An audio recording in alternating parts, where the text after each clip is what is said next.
All right, guys, so it's Rick here. So today's a beautiful day in Baton Rouge, and it's also a really cool day. We're announcing some amazing updates for the Studio Live mixers. And this particular update is really cool because it not only affects the Series 3 mixers, we also have some updates for the AI mixers and the RM mixers. So it's going to be really cool. So you can see right here behind me, we've got the whole rig set up. We've got Series 3 32, we've got UC Surface, SW5E AVB switch, and we've got a rack mixer running in stage box mode, and we have the brand new EarMix 16Ms, which are shipping this month. So we have a bunch of stuff to talk about, so I'm gonna just get my good buddy here and partner in crime, Ray Tanzin, on the screen here. So let's switch over here. Okay, you got that? Yes. All right. Hello. Hey, how's everybody doing? So, like Rick said, we've got a lot of things going on today. So this is a big day. We have a lot of new releases that are happening today.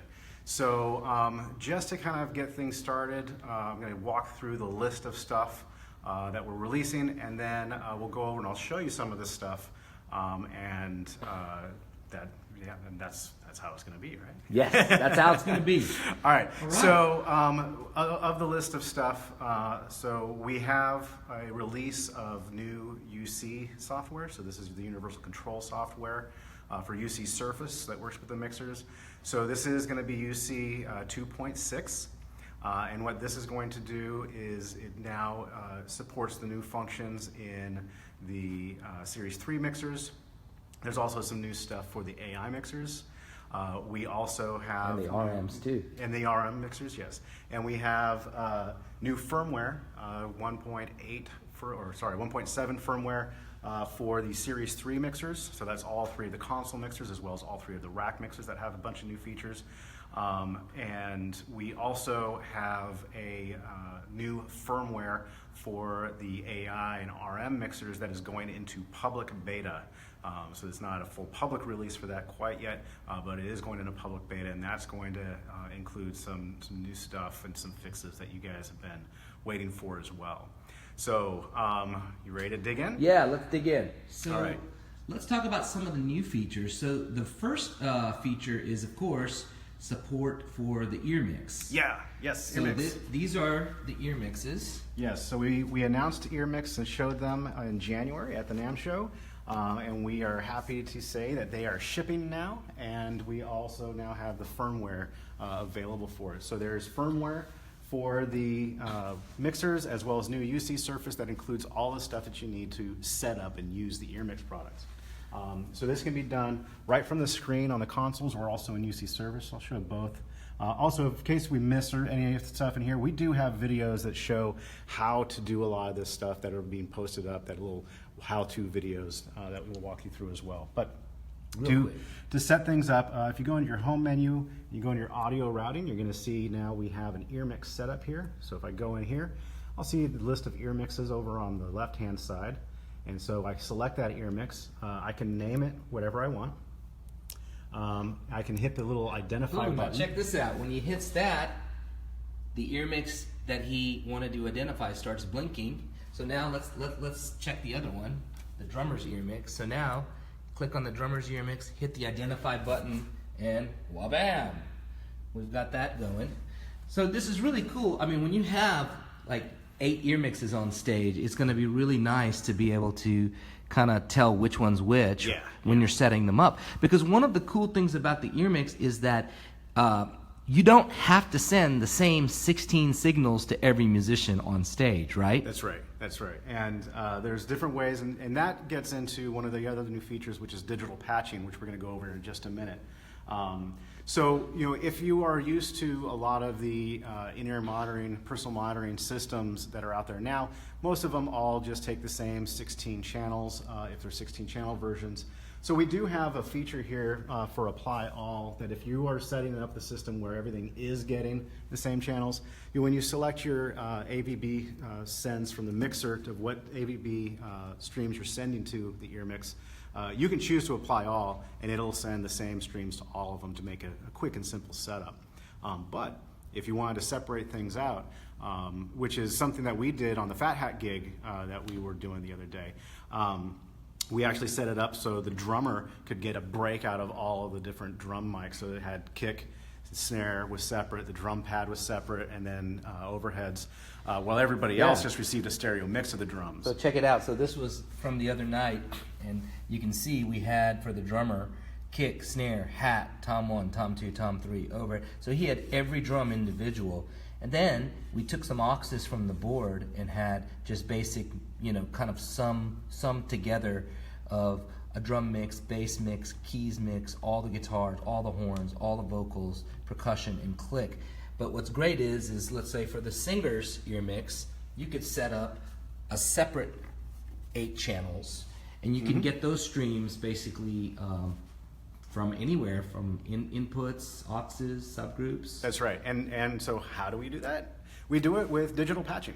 So we have digital patching now for the Series 3 mixers, and this is on all of the mixers. And this allows you a lot of options of what you want to patch where. So you can patch any analog input on the back of the mixer to any channel on the mixer. So the mixers are all 32 channel mixers, and then the 16R is the only exception. It's a 16 channel mixer, but that basically means that you have 32 channels in your mixer. Now you can route any input from anywhere to any channel or to multiple channels. So I can take the first analog input on the back and I can put it on channel 1 or channel 2 or channels 1 and 2 or channel 32. So anything on the inputs, same with your USB and same with your AVB. Any of those inputs, so with AVB, for example, we have 56 channels of AVB coming into the mixer. I can patch any of those 56 channels to any of the 32 channels that I want. And then you can do the same with the outputs. So you have 56 AVB outputs, and you have 40 USB outputs, and you can choose those to come from anything you want, any individual channel or any mix bus. And again, that can be done from UC Surface or from the mixers. So just show them a little bit of like the digital patching. Let's just say I wanted to plug a mic into channel 1, and I wanted like on analog input 1, and I wanted it to come out on channels 1 and 2. Now you're probably saying, why would you want one channel to come out on 2 faders? Well, one reason is you might want to, for example, you might want to have, for example, a separate fat channel setting for the monitors versus what's coming out of front of house. So a lot of times, I might need to radically EQ the vocalist's mic. Maybe I have a lot of compression, maybe he's a real dynamic singer, but a lot of times, if they're using stage monitors on stage, a lot of singers don't like to hear compression in the floor monitor because, when they really hit the mic, they want to hear it jump out in volume. And what does a compressor do? A compressor is going to basically control the dynamics. So, one of the tricks that a lot of sound engineers use is they'll take, soft patching, which now is a new feature for UC 2.6, and you'll basically soft patch analog input 1 to come into channels 1 and 2. So now you have your vocal on 2 channels, and you can have one channel set up for the singer's monitor mix, and it's not even going into the house, and you can have one for front of house. So the digital patching, why don't you show us how that works? Sure. All right, so a couple of ways you can get it. I've got a channel here, so like for example, we wanted to do it on channel 1. So I'm just going to go in here to my digital patching screen. So on the left of the screen here, I have the different tabs of the areas we can go into this digital patching. And again, there's a video that goes through all of this, so I'll just keep it real brief. So I've got my input source here. I'm going to make sure my channel 1 is set to analog, and by default it's analog 1. And then I'm going to go to channel 2. I'm going to make sure that's set to analog, and instead of analog 1, I'm going to change that to analog, or instead of analog 2, I'm going to change it to analog 1. And so now both of my channel 1 and 2 are sourced from analog input 1. Now if we jump over to UC Surface, I can show you that on there as well, and you'll see it reflected there. So I really love the way this looks in UC Surface because I love to kind of look at things in a grid. So you go to the input patch tab, and you click on analog, and look at this. On the top row, you've got basically your sources. So these are your sources on the back of the mixer. And then on the vertical kind of axis, you've got your destinations. So you can see, okay, we've got mic line 1. Where do you want to patch it? I want to patch it to channel 1 and channel 2. So you can see the default was just, you know, mic line 1 goes into 1, mic line 2 goes into channel 2. But as you can see, we changed it to where it's going in. So this is one of the coolest things. Now, free update for all Series 3 mixers. You now have soft patching for any input and any output. That's and don't forget, it's not just for your analog inputs. You have 4 types of inputs on a Studio Live mixer. Check this out. You've got analog inputs, you've got network inputs, meaning stage boxes, or maybe you're using a rack mixer as a stage box.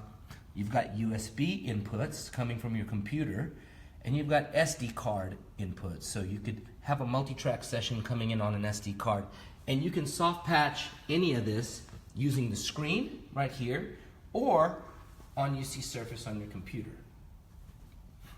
Pretty dang sweet. Yeah, and we've got a couple of fail-safes in there too, of different ways you can reset the digital patching. You know, when you get into digital patching, this is the first time a Studio Live mixer has had digital patching, so this is kind of a big deal. But we wanted to make sure that even though it can be a complex thing, and you can kind of get yourself wrapped around and have stuff going somewhere, and you didn't want to, there's a lot of different ways you can reset individual channels, you can reset just an individual type of source, or you can reset the entire mixer when it comes to the digital patching. Right on. So, okay, so now let's talk about some of the other features. So yeah. now one else? of the other new features is, of course, the long-awaited DAW mode for Studio One customers. So this has been in a public beta now for probably a month and a half, almost 2 months maybe, or it's been a while, a couple of months. And so now it is an official release, free update for Studio One customers. So basically what it does is it allows your mixer to become a control surface for Studio One. So you can see right here, I've got my console. I'm going Ethernet out of the console, out of the control port. See, we've got 2 ports. We've got the AVB port and we've got the control port. The control port goes to the router, and then also my computer is also connected to that router, actually using wireless. So basically I'm connected via Wi-Fi. So you can see I'm connected to that same router via Wi-Fi.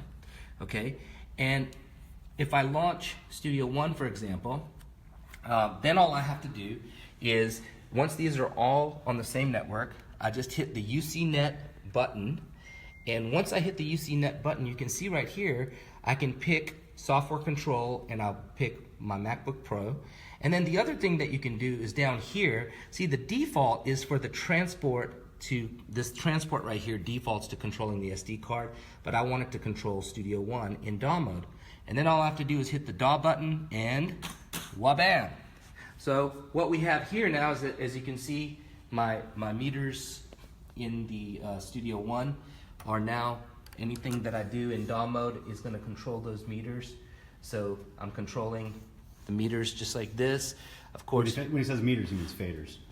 Sorry, it's been a long day. It's been a long day. He's excited. Yeah, We'll cut you up. Hey, but you do see your meters actually. So when I hit play, notice this is that my metering here is also reflected right here on the mixer.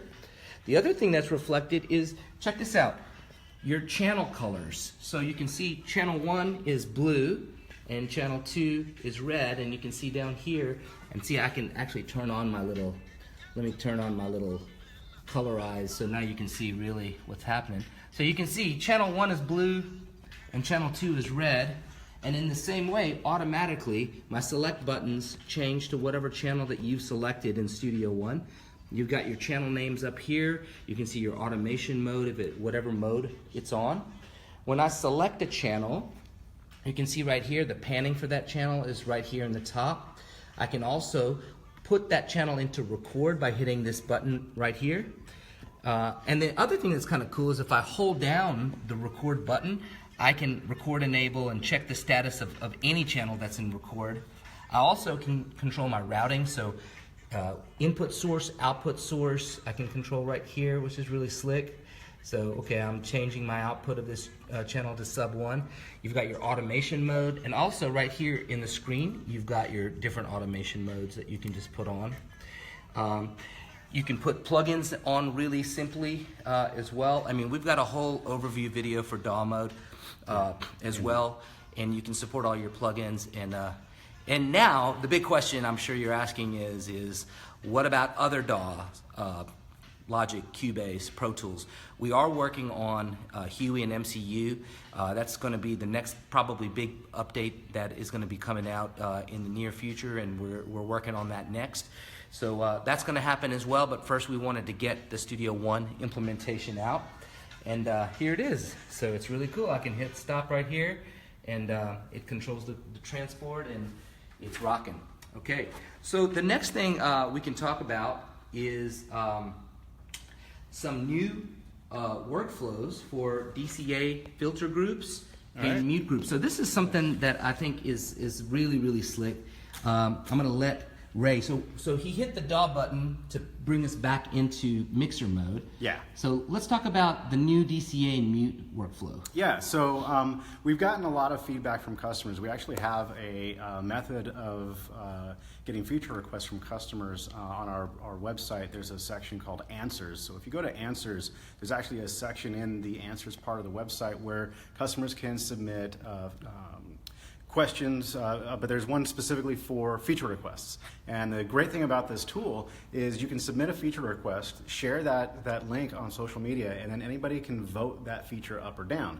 And so as features get voted up or down, we can see what the most requested features are. But we also talk to our users and monitor different avenues to be able to get features. And we got a lot of good feedback on the DCA filter groups and as well the mute groups and ways that we could improve that and tweak that.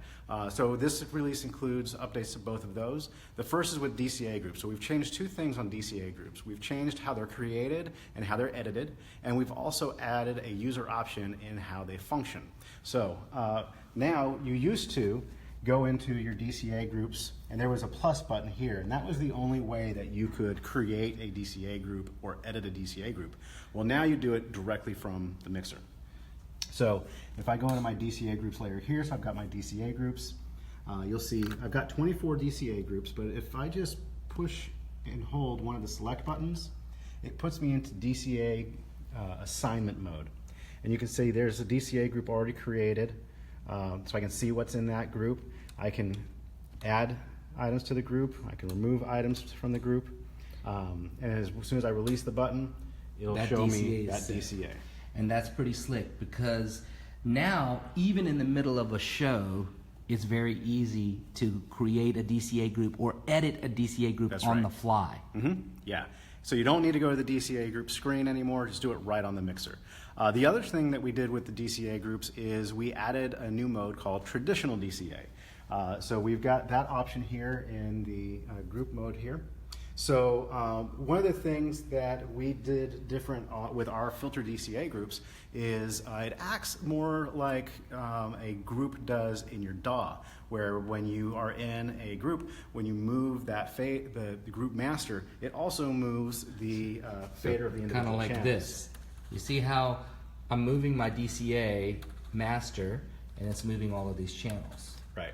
And so that's different than how a traditional DCA or VCA works on an analog console or on other digital consoles. And so we understand that from the feedback, there's a lot of people who are comfortable with that workflow and like that because they're jumping back and forth between different mixers sometimes, and they want it to be a familiar workflow. So we now have this traditional DCA mode. So if I turn that on, now when I move the master, the channel faders aren't moving. So now you can change the ratio between the channels and just have a up and down without them actually moving. So this is really cool because, of course, if you're coming from analog or if you're on kind of a traditional digital mixer, that's how you'll find that a lot of people were doing DCAs where, I go to my drum group, for example, and, by adjusting the DCA fader, I'm bringing the drums up and down in volume. But this way, what's kind of cool about this way is, although you don't see the faders moving, you can just change the ratio between them, and then this just becomes your master up and down. And the reason that that's kind of good is that you don't have that problem of, turning, like for example, if I turned this DCA master down, and if I had my faders adjusted to hot and then I turned it up, if they were in the other mode, you might overload and it just all the faders go to the top. So that's a workflow that it's just, some people prefer one to see the faders move, some people prefer more traditional. Now we have them both, so it's pretty cool. Okay, so let's talk about mute groups. Yeah. All right, mute groups. So similar to how the new DCA workflow works, we updated how the mute group workflow works. So now it used to be that in order to create a mute group, you would first mute the channels that you wanted to be in the mute group, and you push and hold the mute group button and it saved it. Now, if you just push and hold a mute group button, it goes into mute group assignment mode. So I use the select buttons to select the channels that I want to be in the mute group, and when I release it, now those channels are in the mute group, but I didn't have to actually mute a channel to add it to the mute group. So you can now do mute groups on the fly, but you don't have to mute the channel to do it. And you can also just check to see what is assigned in a particular mute group by just pushing and holding the mute group button. And you'll notice I pushed and held it, so I haven't actually muted anything. And when I release it, nothing's muted. So yeah, this is a really huge feature, because a lot of people told us that, sometimes, in the middle of a show, something is going to happen in a few minutes, and you want to create a new mute group to anticipate that. But the problem is the show's going on, and you don't want to actually, in the old way, you would actually have to start by muting the channels before you could add them to a mute group. In this new way, you can totally edit it on the fly. You can add channels, take channels away, create a mute group without having to actually mute a channel. And then when you're ready, you just, boom, hit that, and now your mute group has been assigned. And so, and if I wanted to edit it, I just press and hold, and now it'll basically, you'll see the solid ones are the ones that are in this mute group, and I can take things out. For example, I might add these channels in, and then when I let go, I still haven't muted anything yet, and now I can basically mute it on and off. So yes, new mute groups. It's awesome. All right. Okay, so we got a couple more things to talk about. What's next on the list here? So next on the list, so we got the DAW mode, we got digital patching, we've got ear mix support, we've got DCA updates, mute group updates, and so we also have some updates for AI customers and RM customers. So now this isn't an official full-on public release, but what we are doing is we're putting a new release into public beta that is for the AI and the RM mixers. And so what this update does is it addresses some bugs. There's some bugs that were out there that we wanted to make sure got addressed, having to do with some encoders, where encoders would just make the meter mode switch and things like that. So that's fixed and addressing this. There are some issues with running the RM mixers or RML mixers with an AI console in stage box mode, and some connection issues there that we addressed. We also addressed some of the cascading issues with RM mixers, where there were some bugs with that, and with the effects groups not being controlled right or metering right and things. There was also, when we moved the AI platform into the new UC Surface, there was a feature that got left behind. And that was the ability to, when you're using Smart with the AI mixers, to hit that little Go remote button and have Smart on your mobile device.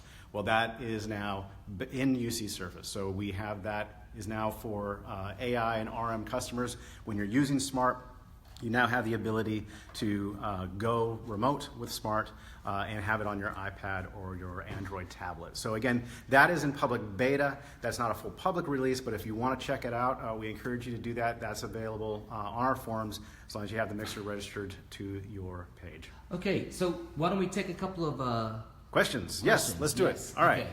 All right. So somebody asked, how much are the EarMix boxes? So these are going to be $3.99 each, and basically it's a 16-channel mixer. Each channel has its own 3-band EQ with sweepable mid-range. You can pan the channel, and also the overall stereo mix that's coming out of this also has a 3-band EQ and the limiter. You have the ability to store 16 presets on here and recall them. You can group channels together, you can mute channels, you can solo channels. The other thing that's really cool about the EarMix, notice this, is that this is not plugged in to anything, and the reason is that it's getting its power over the Ethernet because we have it plugged in to the SW5E AVB switch, and it has PoE. So you can see there's 4 PoE jacks here. So I come out of my console into the first jack, and this is a non-PoE, the first one, and then you've got 4 PoE outputs, and I could hook up 4 ear mixes to this. You can also hook up non-PoE devices. So for example, I've got this rack mixer in stage box mode, and it's also on the network, and so all of this stuff can live. So $3.99 for the ear mixes, $3.99 for the AVB switch. It's a very beefy AVB switch as well. You know, a lot of people had asked us to really make something that, you know, I mean, most of these kind of switches and routers are like kind of like IT devices, and they're made to be put in like a little computer closet or something like that. This thing is made to be like kicked on the stage, and like, you know, bass player can puke on it if they want. You know, I mean, it's rock and roll. This thing is made for rock and roll. Okay. Well, we didn't actually test puking on it. Yes, so don't, let's not try that. But, yes, that's true. That's true. It is tour ready. Okay, so yeah, tour ready. That's right. Somebody was asking, can you use digital patching for side chaining effects? I don't think side chaining, I guess, into a compressor, but you know, we actually have. Yeah, so each of the compressors and gates on the 32 channels have a side chain input, and that side chain input can be sourced from any of the channels. So whatever is patched into a given channel is what's going to be sent to the side chain source. Right. And so yeah, if you have something digitally patched into, say, channel 1, and you want to use that as a side chain source for another channel, you can just choose channel 1. That's what will go. Right, and you don't actually have to do that over the AVB network. That's all just built into the console, the whole side chaining thing. Okay, somebody was asking, I want the EarMix now. Are they available in Europe? They have been shipped to Europe. Now, what happens is when we send product to our distributors, it takes a while for them to receive the product. It's got to go through customs, all that kind of stuff, and then we ship out to our dealers in Europe. So there's usually a little bit of a delay in time, but we already have shipped EarMixes worldwide. They're all like on the way. So hopefully they should be landing in stores in Europe, I would say probably within the next, 2 to 4 weeks max. Yeah, it really depends on your specific location. That's right. And your specific dealer, but they're not just hitting they're not just shipping out today. They shipped a while ago. Right. So you don't have to wait for the entire process, but yeah. Yeah, but they're on the way. Another question somebody had was,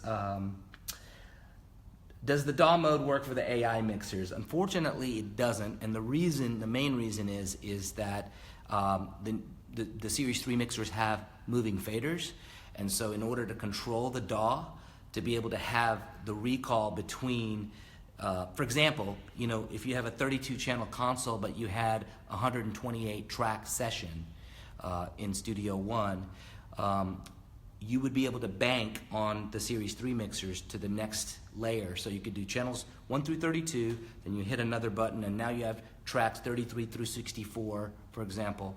And so that was one thing that we were able to add. So no, the AI mixers unfortunately don't support DAW mode. We do support Studio One DAW mode on the CS18 AI and all three of the Studio Live Series 3 mixers.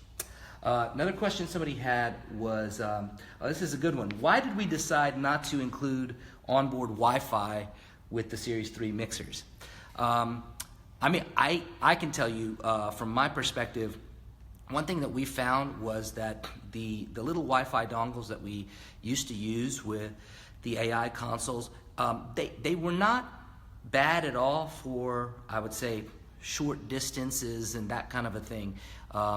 But what we found was in testing is that if you're doing a show, especially an outdoor show, where you're competing with a bunch of different Wi-Fi interference or traffic, having an external router was way better performance.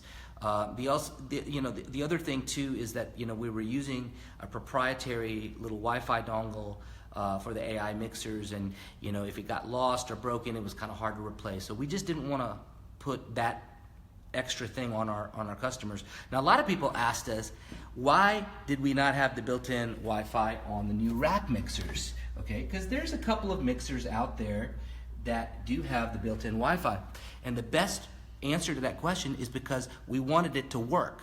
I mean, hate to be like that, but anybody that owns a lot of those other mixers will tell you that the built-in Wi-Fi kind of works, and sometimes it doesn't, and especially very temperamental when it comes to longer distances and these days for $100 you can get an external router that's really good and will be great for most purposes. The other thing that's cool is that if something happens to your router, or next year a new router technology comes out, now you just hook up a new router. You don't have to redo the guts of your mixer or anything like that. So that's why we put control ports on the Series 3 mixers as well as the Series 3 rack mixers, so that you don't have to depend on a built-in Wi-Fi, because most of the ones that we tested, and we did test a lot of them, just didn't work really reliably and solidly. Okay, so the next question is, how much is the Series 3 32 console? So it is, US street price is $29.99. On the 24-channel console is $24.99, and on the 16-channel console is $19.99. So the other thing that is really, really cool to think about is when you're buying a Series 3 console, you're getting a digital mixer, but as of today, you're also getting a touch-sensitive moving fader control surface for Studio One. Now, one of the big questions that people ask me is that, oh, well, that's a cool studio feature. I'll never really use it live. Well, let me show you. Okay, so, I'm over here. Let's just say we'll go into DAW mode. I hit the DAW button, and one application that a lot of engineers are getting into these days is using plugins live. So, I might have a favorite plugin that I have, through my DAW, and maybe I'm out of effects processors. I'm using all 4 effects processors on the console, but I want to throw a delay, on a vocal or something like that. Well, I can actually use the delay in Studio One to be able to insert a delay on the singer's voice. But here's what's really cool is, I can basically go to the singer's channel, which is going to be right here someplace. Let's just say this is here's a vocal right here, okay? And let's say, here's the lead vocal right here, channel 36. So when I select channel 36, if I want to put a delay on that channel, I just hit the plus button, find a delay. Here's analog delay. Now what happens is, check this out. Right here on the fat channel encoders are all of my settings for the delay. So you've got, your delay time, your low cut, high cut, feedback level, all that stuff. But check this out. If you look at the screen, it also pops it up in Studio One, and I can control everything right here from the fat channel.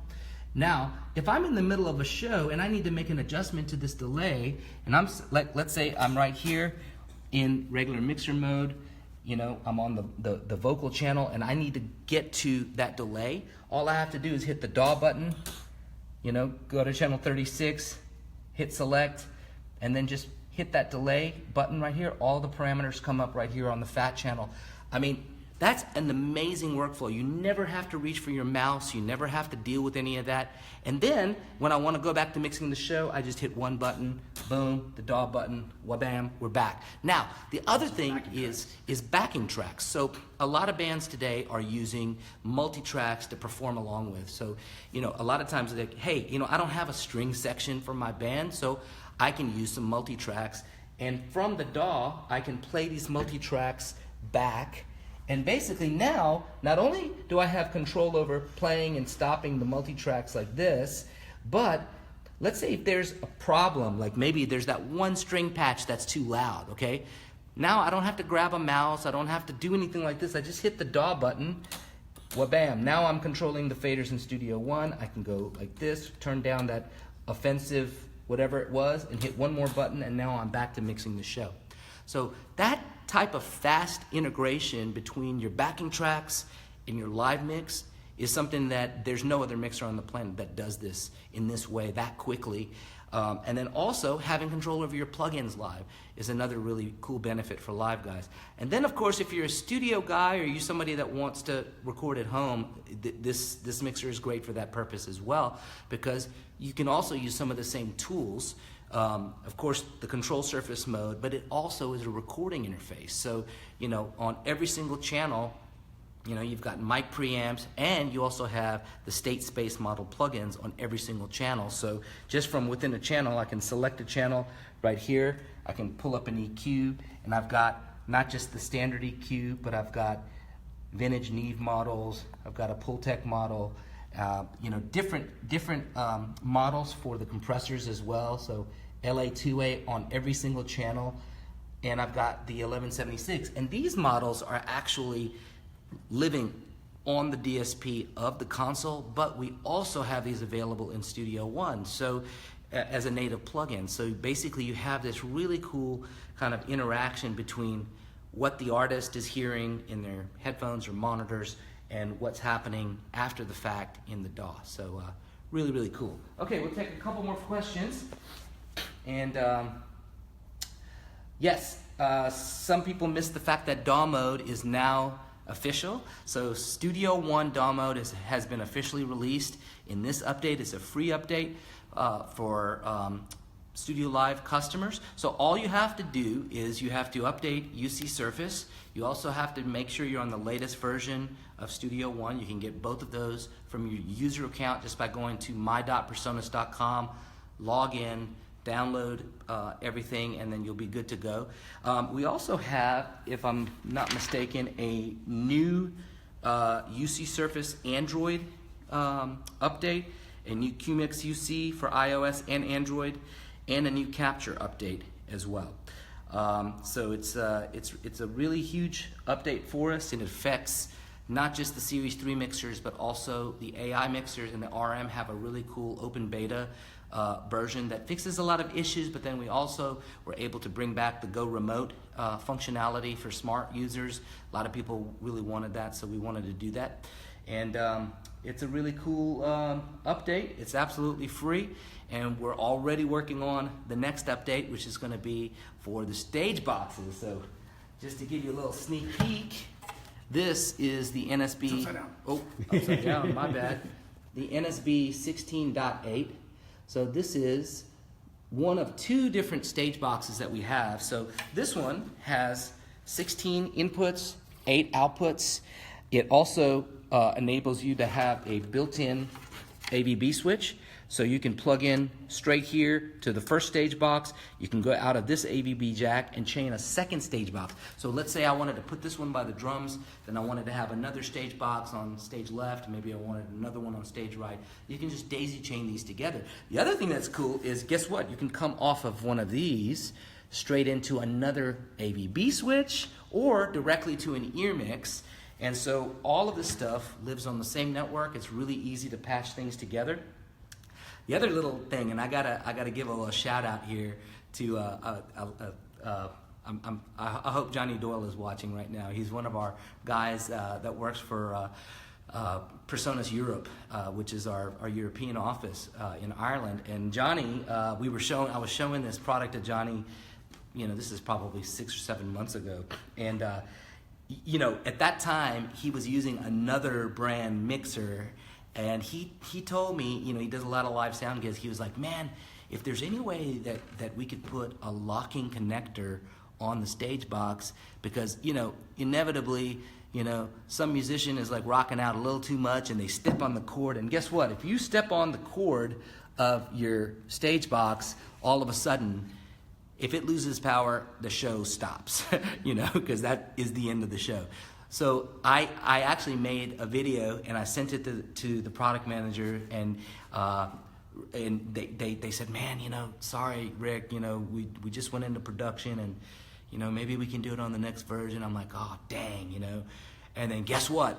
I got this thing in, and it ships with a locking IEC connector. So, Johnny, this one's for you, buddy. Locking IEC connector. So, You're down to about 10%, so we should probably... Yeah, okay, my phone's about to die. So, yes, so thank you guys for watching. This is a cool update for Studio Live customers and Studio One customers on the DAW mode release. We got a lot of cool stuff in the works as well, and we're already working on the next release. We're working on Huey and MCU mode next, and we're working on the stage box.